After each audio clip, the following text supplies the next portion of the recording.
Assalamualaikum warahmatullahi wabarakatuh. Waalaikumsalam. Alhamdulillahirabbil alamin wassalatu wassalamu ala asrofil anbiya'i wal mursalin wa ala alihi washabihi ajmain amma ba'du. Jamaah Sufah Media Masjid Baitur Rahim Kejayaan yang dirahmati Allah, kita ketemu lagi di podcast mengupas kisah-kisah dalam Al-Quran.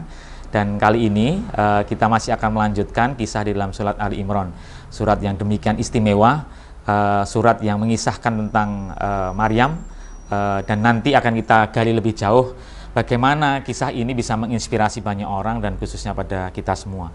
Dan saya masih ditemani dengan Ustadz muda, Ustadz yang cukup wawasannya luas dan begitu mendalam dalam menyampaikan kisah-kisah dalam Al-Quran.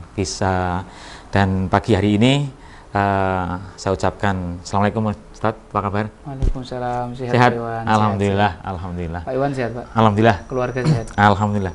Keluarga juga sehat ya Ustaz? Alhamdulillah. Apa Humi di Semarang? Alhamdulillah, ini chattingan terus. Oh, chattingan terus ya. Baik Ustaz, kita lanjutkan kisahnya. Ya. Saya makin yakin sebetulnya bahwa kalau kita itu mau ya menggali kisah-kisah dalam Al-Quran, itu kita akan punya rasa cinta yang makin mendalam terhadap Al-Quran. Pasti. Sehingga pintu untuk mencintai itu bukan sekedar baca terjemahan, selesai. Tapi bagaimana menggali merenungi itu. dan mentadabburi. Iya, betul. Nah, sekarang kita kembali Ustaz ke kisah di surat Ali Imran ini. Yes. Kisah tentang Maryam ya. Beberapa waktu yang lalu kita sudah bicara tentang istri dari Imran. Ya. Yang namanya adalah Hannah, Ibunda Hannah. Ibunda Hannah. Jadi kita sudah bicara itu dan beliau mengandung seorang bayi yang beliau beri nama Maryam.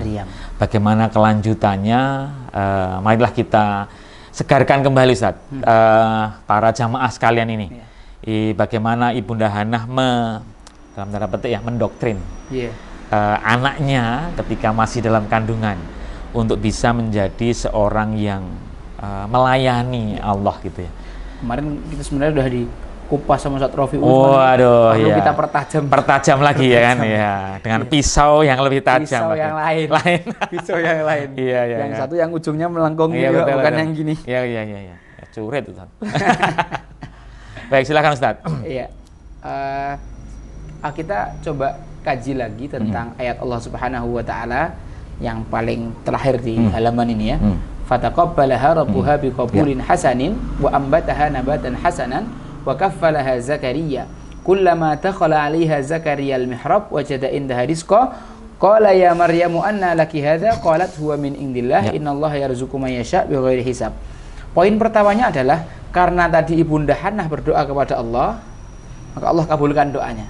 Di ayat ini dibuka dengan fataqabbalaha rabbuha biqabulin hasanin. Allah menerima doa dari Bunda Hannah dengan pengabulan yang baik. Ternyata salah satu kunci atau suksesnya seorang dalam menempuh karirnya atau sukses dalam urusan dunia maupun akhiratnya itu juga tidak bisa dilepaskan dari doa orang tua. Doa orang tua itu sangat signifikan. Allah mengabulkan doa Bunda Hannah sehingga itu mempengaruhi pertumbuhan Maryam. Doa orang tua yang terus dilantunkan selama masa pertumbuhan anak menyebabkan di kata berikutnya Allah mengatakan wa ambataha nabatan hasana. Lalu Allah tumbuhkan Maryam itu dengan pertumbuhan yang baik. Baik. Kemarin kita sudah bicara tentang petani, sawah dan bibit. Bibit harus unggul, sawahnya harus baik, petaninya hebat. Petani kita dalam hal ini adalah Nabi Zakaria. Siapa yang lebih hebat dari Nabi Zakaria waktu itu? Sawahnya adalah Masjidil Aqsa. Bibitnya adalah Maryam itu sendiri, seorang perempuan yang lahir dari rahim seorang wanita hebat. Nah, ambatan hasan ini para ulama menerangkan tentang ambatan hasanah ini dalam surat At-Tahrim. Ada ayat Allah Subhanahu wa taala yang menjelaskan tentang sempurnanya keimanan wanita. Jadi para nabi kata Ibnu Katsir jumlahnya 124.000 nabi. Semua itu imannya sempurna.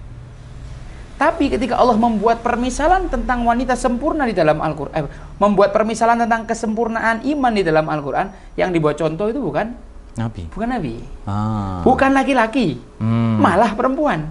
Allah mengatakan daraballahu mathalal lil ladzina amanu imra'ata fir'aun. Allah membuat permisalan tentang perempuan beriman tuh imra'atu fir'aun, enggak kita bahas di sini. Wa Maryam binata Imran. Yang kedua adalah Maryam binti Imran. Yang memiliki 3 kualifikasi. 1, allati ahsanat farjaha, yang menjaga kemaluannya, menjaga kehormatannya maksudnya ya. Kalau sekedar menjaga kemaluan, banyak yang pacaran 5 tahun masih perawan. Tapi menjaga kehormatan itu lebih istimewa. Wasaddaqat bi kalimati rabbiha, mampu mengkonfirmasi kebenaran kitab terdahulu. Berarti ini seorang yang alimah. Wa kanat minal qanitin, dia adalah seorang yang ahli ibadah.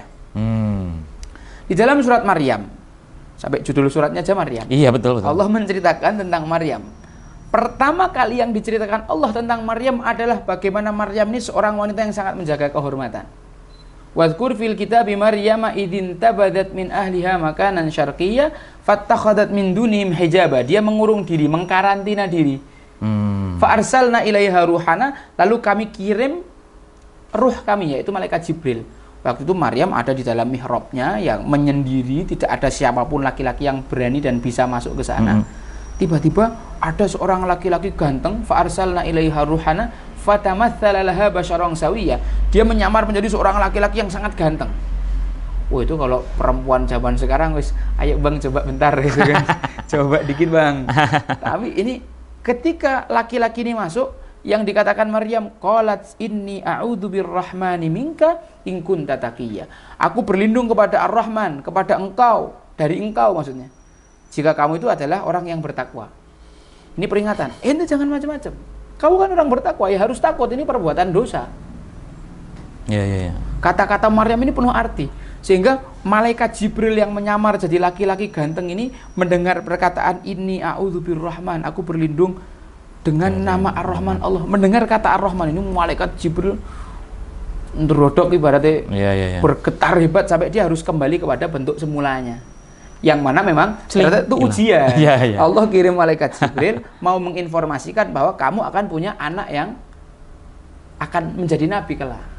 Tapi di titik ini, di saat laki-laki ganteng masuk ke kamarnya, Sayyidah Maryam alaihassalam sangat luar biasa dalam sikapnya menjaga kehormatan. Ini tidak main-main. Sekarang saya temui anak-anak perempuan tuh yang ngapeli cowok-cowoknya, Pak. Saking udah nggak lakunya bagaimana gitu. Yang akhwat yang jemput ikhwannya ke kos-kosan kan aneh gitu kan. Karena nggak punya motor tuh. Ikhwannya nggak punya motor. Mager. Males kita jadi ya. Masuk Eko. Kemudian itu satu, Maryam itu ahsanat farjaha. Yang kedua, saddaqat bi kalimati rabbiha, mengkonfirmasi kebenaran kitab terdahulu, Taurat dan Injil. Karena dia dididik luar biasa oleh Nabiullah Zakaria alaihissalam, dididik dengan ilmu, sehingga dia tumbuh sebagai perempuan yang bukan cuman abidah tapi alimah, bukan cuma ahli ibadah tapi ahli ilmu. Apa sih perbedaannya antara ilmu dengan yang lain? Ya, perbedaan antara orang yang berilmu dengan yang tidak berilmu itu seperti bulan di waktu purnama. Bintang-bintang yang lain jadi nggak kelihatan. Dalam kitab Ta'limul Muta'allim, Imam Az-Zarnuji menyebutkan sebuah syair yang luar biasa, panjang tapi ditutup dengan fa inna faqihan wahidan mutawarri'an asyaddu 'ala syaitani min alfi 'abidi. Sesungguhnya satu orang fakih yang warok, orang yang ahli ilmu dan menjaga diri dari dunia, itu jauh lebih berat digoda setan ketimbang 1000 orang ahli ibadah. Para ulama kita ada 1000 orang abid qiyamul lail, ada 1 orang alim tidur, itu lebih susah diganggu yang tidur. Gitu ya. Jadi Maryam ini bukan perempuan sembarangan, dia tidak bisa digoda atas dasar ilmunya yang memang sudah mantep yang dididikkan oleh Nabi Zakaria, sehingga dia bahkan bisa mengkonfirmasi kebenaran kitab terdahulu. Kan tidak mungkin Pak saya bisa mengkonfirmasi kitab-kitab terdahulu kecuali kalau kita paham. Ini jadi mengkonfirmasi bahwa kembali lagi dalam setiap bahasan kita itu menggarisbawahi pentingnya ilmu. Itu harus selalu di ini ya kan. Makanya saya titik tekannya di sana. Supaya kita betul-betul mengilmui segala sesuatu. Di sini seorang perempuan yang ingin jadi perempuan hebat pun juga ada ilmunya loh. Menjaga diri itu juga ada ilmunya. Menjadi seorang wanita yang alim itu juga ada ilmunya. Karena sekarang ini banyak di pondok-pondok pesantren para muslimah yang belajar hadis arba'in, belajar nahwu shorof, artinya mempelajari ilmu yang dipelajari laki-laki, tapi lemah dan mandul dalam memahami ilmu-ilmu seputar kewanitaan atau tentang dirinya sendiri. Nah, ini Maryam istimewa. Dia bisa menjadi alim, tetap menjadi wanita seutuhnya.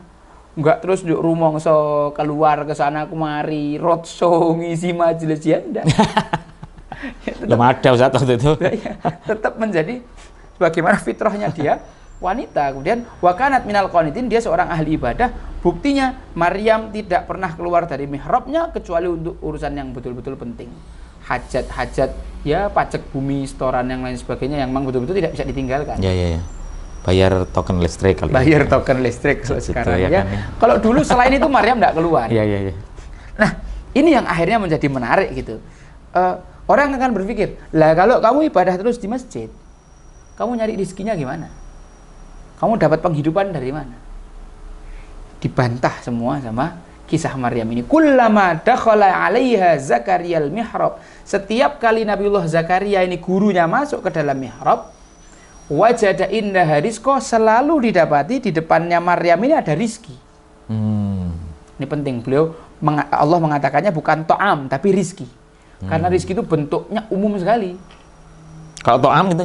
To'am makanan. Oh, makanan ya. Jadi bukan sekedar makanan. Allah mengistilahkan makanan yang ada di hadapannya adalah rizki. Okay. Supaya orang-orang itu memahami dengan umum, dengan baik bahwa kalau kamu beribadah, Allah akan memberikan kamu rizki banyak, bukan cuma makanan doang gitu loh. Padahal yang ada di depan itu yang disaksikan Nabi Zakaria itu makanan. Iya. Inilah kerennya bahasa Arab gitu loh. Kerennya kalau kita bisa mempelajari bahasanya Allah gitu. Benar. Bukan to'am yang disebut, padahal yang di depan itu to'am. Nabi Zakaria nanya, ya Maryamu anna laki hadha, kau dapat ini dari mana? Kalau makanan itu soto, bakso, siomay, Nabi Zakaria nggak mungkin nanya, Pak, karena Nabi Zakaria bukan orang katro. Ini makanan yang aneh. Para ulama tafsir menafsirkan buah-buahan musim dingin di musim panas, buah-buahan musim panas di musim dingin. Loh, kowe entuk sekondi, lha iki ora musim durian kok kowe entuk durian, ora musim kelengkeng kok entuk kelengkeng. Bahkan beberapa ulama mengatakan bahwa itu adalah buah-buahan surga. Yang di dunia nggak ada, lho iki buah apa? Kowe entuk sekondi. Iya. Jangan-jangan buah negara lain tapi kok ada di sini. Dari mana kau dapat? Jawabannya Maryam ini yang jadi kunci. Ini yang luar biasa. Qalat huwa min indillah. Dia meyakini semuanya datangnya dari Allah. Mungkin dia pas tidur bangun-bangun kok ada makanan. Dia nggak kepikiran sing ngenturke Nabi Zakaria apa orang-orang lain. Dia yakin bahwa semua rezeki datangnya dari Allah. Banyak orang yang kemudian salah paham. Saya sebagai bapak harus menghidupi anak saya. Gimana nanti kalau saya nggak kerja maksimal? Gimana kalau saya nggak mencari? Aku kan sekarang rezeki sing halal we angel apa meneh, sing haram we angel apa meneh, sing halal we serak apa lah. Sing haram tak sawote sik. Engko anakku piye? Ini adalah orang-orang yang gagal paham tentang rezeki. Dia sangka bahwa yang memberi rezeki adalah dirinya. Dan lebih lagi kadang-kadang menyiapkan, sudah semua disiapkan harta untuk anaknya sampai nanti dia dewasa dan segala macam. Kadang-kadang sering terjadi seperti itu, dan si bapak ini umumnya bekerja semaksimal mungkin dan mengatakan bahwa hidup saya itu untuk anak saya, buat saya itu pernyataan yang gagal paham gitu kan. Hidup kita untuk Allah. Inna sholati wa nusuki wa mahyaya wa mamati lillahi rabbil alamin. Jangan salah paham. Kalau jenengan mati, tidak apa-apa Pak, mati aja. Istri nanti yang menghidupi siapa? Ya Allah. Apakah dinikah sama laki-laki lain atau kayak Allah kan tetap ngasih rizki. Selama orang itu punya jatah hidup, dia akan tetap punya jatah rizki. Kata Imam Syafi'i, ana in ishtu lastu a'timakuta. Kalau aku hidup, aku mesti dapat rizki. Anak-anak nanti gimana? Allah yang ngatur. Kita jangan berlebihan. Jangan menempati posisi Allah dalam urusan ini. Jangan meremehkan integritas Allah dalam urusan memberi rizki. Maryam sadar betul, ini dari Allah. Qalat huwa min indillah. Innallaha yarzuqu man yasha' bighairi hisab. Closing statement-nya inilah yang menginspirasi Nabi Zakaria. Sungguhnya Allah memberi rizki itu tanpa hitung-hitungan. Bukan kalau kerja 1 jam 100.000, berarti untuk 1 juta ya harus kerja 10 jam. Allah maha mampu. Kamu kerja 1 jam, saya harus dapat 100.000, Allah kasih 100 juta, bisa. Iya. Sangat mudah. Ini adalah bantahan untuk orang-orang yang mendewakan ikhtiarnya. Ikhtiar saja didewakan ya. Ikhtiar itu bisa menjadi Tuhan sendiri Ustaz ya? Bisa. Jadi ada orang yang salah paham. Ini sampai Habib Ali mengatakan al-akhdhu bil asbabi ibadah.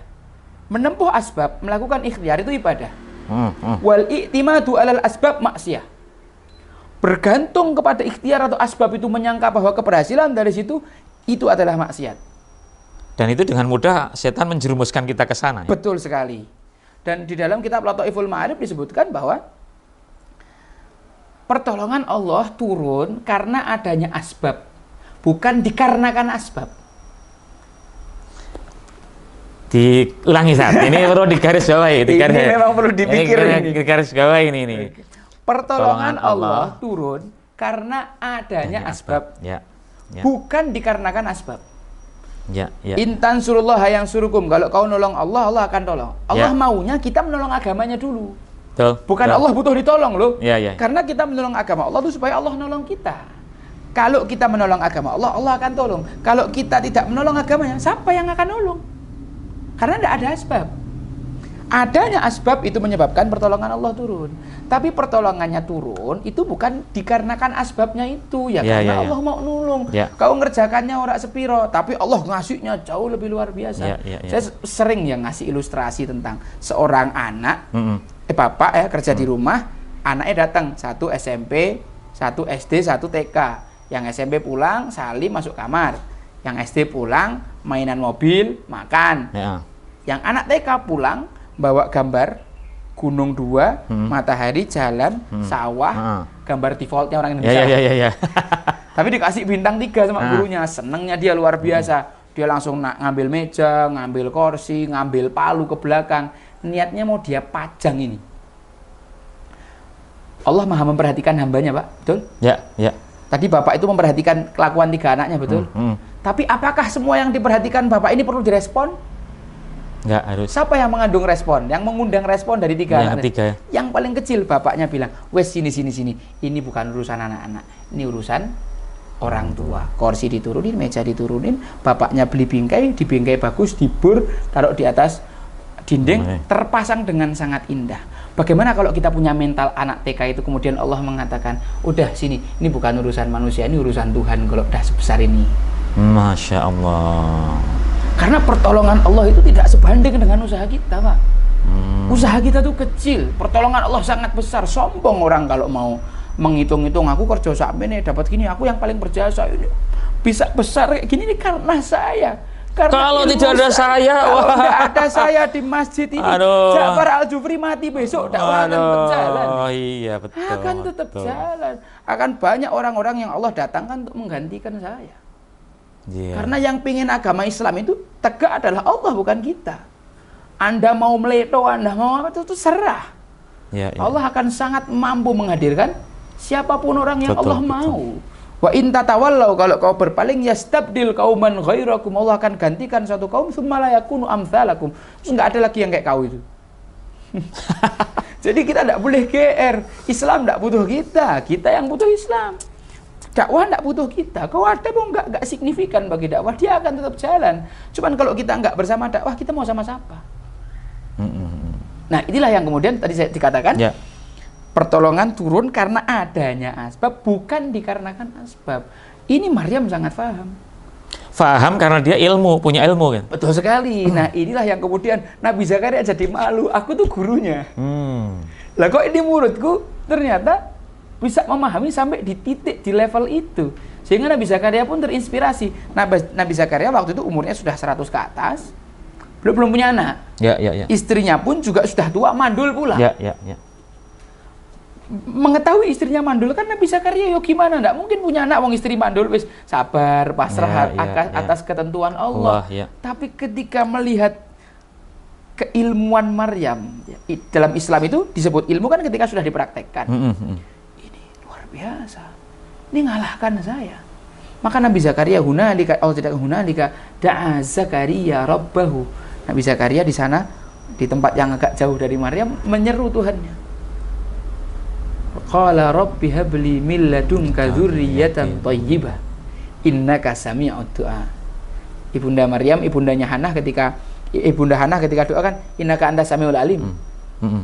Fataqabbalaha rabbuha biqabulin hasanin, diterima doanya. Nabi Zakaria juga begitu. Rabbi habli min ladunka dzurriyyatan thayyibah. Ya Allah, berikan untukku dari sisimu anak-anak yang thayyib, keturunan yang thayyibah. Innaka sami'ud du'a. Kau Maha mendengar doa.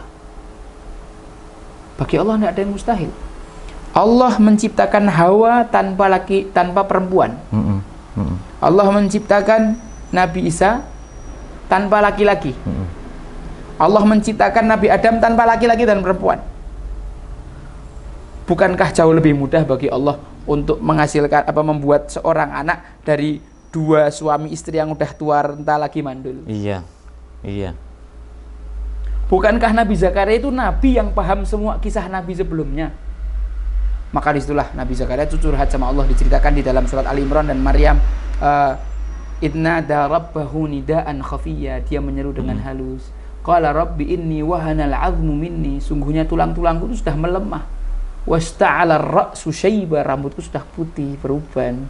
Ya Pak ya? Iya. Walam akum bidu'aika rabbi syaqiyya, dan selama ini belum pernah satu doa pun yang kupanjatkan padamu aku merasa sial atau tidak diterima. Wa inni khiftul mawaliya min wara'i, aku mengkhawatirkan orang-orang yang nanti setelahku, wali-wali yang melanjutkan dakwah setelahku. Beliau sangat memahami betapa pentingnya regenerasi dan kaderisasi dalam dakwah ini, Pak. Betapa kita merasakan di banyak masjid di Indonesia takmir-takmirnya sudah tua dan kosong. Gap antar generasinya itu panjang sekali. TPA orang tua. Iya, ini kapan ini jadinya?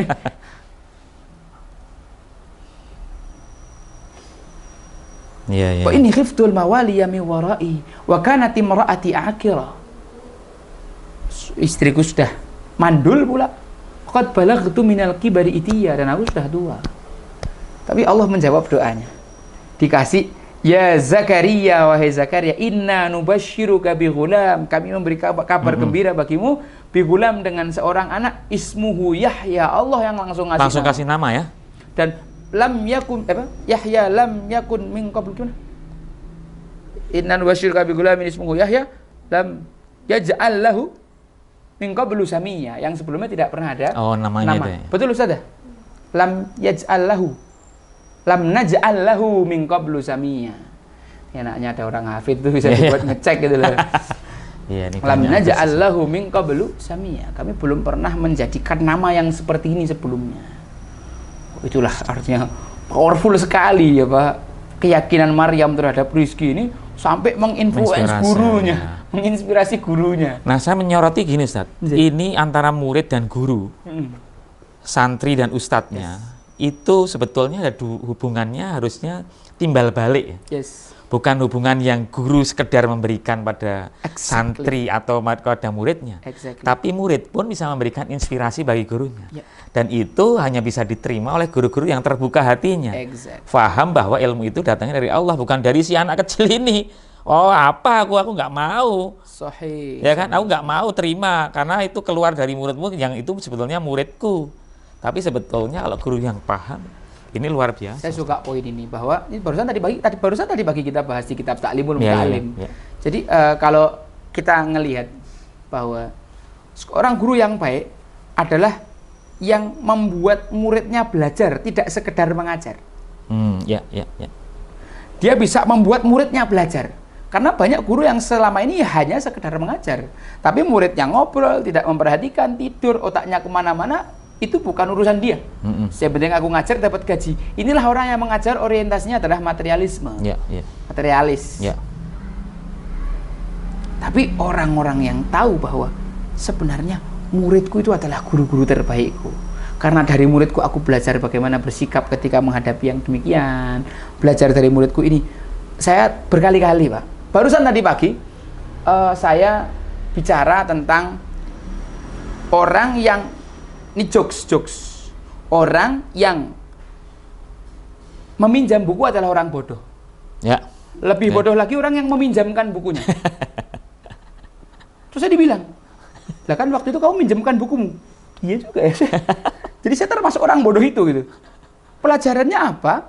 Pelajarannya kadang-kadang ketika kita mengajari murid sesuatu, murid itu akan mengembalikan ilmu itu kepada kita ketika kita tidak tepat. Bukankah ini kita juga belajar sama dia? Dan ilmu ini dari Allah. Tadi pagi kita membahas di dalam kitab Ta'limul Muta'allim, seorang talib, seorang ahlul haq, ahlus sunnah wal jamaah itu meyakini ilmu datangnya dari Allah. Sedangkan ahlud dhalalah, orang-orang yang sesat, mereka itu menganggap bahwa ilmu itu datangnya dari akal. Seperti Qarun, innama utitu ala ilmin indi. Dari ilmuku. Dan inilah orang-orang yang nanti akan terjatuh. Banyak guru-guru yang terjatuh, akhirnya mentok ilmunya karena dia merasa aku sudah cukup ilmu dan sekarang aku mengajar. Tidak berpikir bahwa dari muridku pun aku belajar. Keren Pak Iwan. Iya. Dan itu tadi itu jadi sebuah titik, kalau menurut saya, ketika guru sudah beranggapan begitu, itu menjadi titik henti dia sebagai seorang pembelajar. Titik mati. Iya. Jadi dia harus dikubur atau dia sudah mati sebelum fisiknya mati. Iya. Ada orang yang dikatakan dia sudah meninggal, tetapi dia baru dikuburkan 10 tahun kemudian. Kenapa? Ya karena di saat itu dia memutuskan diri untuk mencari, berhenti belajar. Iya. Jadi Ustadz, yang 3 hal tadi itu, yang dimiliki oleh kekuatan yang dimiliki oleh Maryam tadi itu yang mendasari keteguhan tadi itu, itu yang mendasari surat Ali Imran. Indikator ketiganya menyatu dalam diri seorang, itu dia bisa meyakini dengan baik masalah rizki. Dia tidak perlu repot-repot nyari pacar karena dia tahu Allah Subhanahu wa Ta'ala sudah menentukan urusan nasib dan jodohnya. Dengan ilmunya dia paham bahwa rizki itu sudah diatur sama Allah. Dan dia bisa menyeimbangkan antara ibadah dan mencari ilmunya. Dia tidak khawatir kalau aku ibadah nggak dapat rizki. Dan dia menganggap semua yang dia lakukan itu sebagai bentuk ibadah yang nanti Allah akan datangkan rizki lewat itu. Ada orang-orang yang betul-betul membuang waktunya dari pagi sampai malam cuma buat ngejar dunia, tapi dia melupakan banyak hal. Dia ngelembur, bukankah itu lebih melelahkan? Biaya transportnya juga lebih, biaya makannya juga lebih, tambahannya yang nggak seberapa, toh itu juga tidak signifikan ketimbang harus kehilangan prime time atau quality time bersama keluarga, istri pagi-pagi udah kehilangan suami, malam-malam yang datang bangkai cuma minta dipijiti tok gitu, tanpa ada satu kualitas hubungan di sana. Anak pun demikian, akhirnya mereka jadi anak nakal yang tidak mendapatkan perhatian dari orang tuanya. Why? Contohnya dari orang tua adalah tidak memahami rizki dengan baik. Pokoknya kalau kamu nggak ikut ini, nanti rizkimu nggak terjamin. Kamu harus punya pekerjaan tetap, kamu harus punya penghasilan tetap. Ini adalah kesalahan berpikir yang pernah tak alami dan yang paling saya sesali, Pak. Yang pernah penting, juga? Pernah. Setengah tahun saya terjerumus dalam pemikiran bodoh ini. Yang penting itu kita tetap bekerja, tetap berpenghasilan. Betul. Allah yang ngatur. Betul. Jadi pengusaha itu kadang turun, kadang naik. Tapi sekali naik gila-gilaan. Gitu. Betul. Ustadz, jadi kalau saya boleh simpulkan gitu ya, bahwa satu, kita kembali lagi ke waktu itu, bahwa tidak ada hal yang penting dalam surat-surat dalam Al-Quran ini Allah tidak sebutkan, artinya disebutkan pasti itu penting. Dan ini dikatakan bahkan Maryam pun itu menjadi salah satu nama surat. Dan poinnya yang saya sangat terinspirasi terus terang mencintai Al-Quran lebih lagi karena itu tadi kisah-kisah kalau sudah dikupas itu luar biasa begitu. Dan keteguhan dalam, tahu saya sebelumnya ya surat Ali Imran cerita tentang keluarga Imran. Cerita apa? Ya cerita gitu aja.